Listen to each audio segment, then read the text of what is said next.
বর্তমানে ভ্যালেন্টাইন ডের মানে বেশ কিছু মেয়েদের কাছে নামি দামি রেস্টুরেন্টে খাওয়া দাওয়া, সাথে কিছু সেলফি আর বন্ধুবান্ধবদের সাথে ফটো শেয়ার করা। আমার বলপেন আমায় এই গিফট দিয়েছে, এই জায়গায় ঘুরতে নিয়ে গিয়েছে। দামি দামি গিফট দিয়ে কিছু লাফাঙ্গা ছেলে সেই সব মেয়েদের মন খুব সহজেই জয় করে নেয় এবং বিনিময়ে কিছু খারাপ উদ্দেশ্য রেখে মেয়েটাকে সে এটা বোঝায়, তুমি যদি আমায় সত্যিই ভালোবাসো তাহলে এতে লজ্জা কোথায়, এটা তোমায় করতেই হবে, না হলে আমাদের ভালোবাসা হেরে যাবে। পরে সেই লাফাঙ্গা ছেলেটাই মেয়েটাকে ছেড়ে চলে যায়। জানি আমার কথাগুলো শুনতে খুব খারাপ লাগছে, কিন্তু এটাই সত্যি। তারপরেই কিছু নারী পুরুষ সমাজকে এটা বলে দোষারোপ করতে থাকে, সব ছেলেরাই সমান।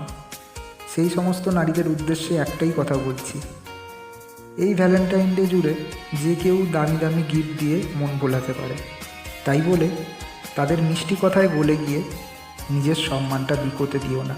এটা মনে রেখো, ক্ষণিকের দায়িত্ব অনেকেই নিতে পারে, কিন্তু জীবনভরের দায়িত্ব সবাই নিতে পারে না।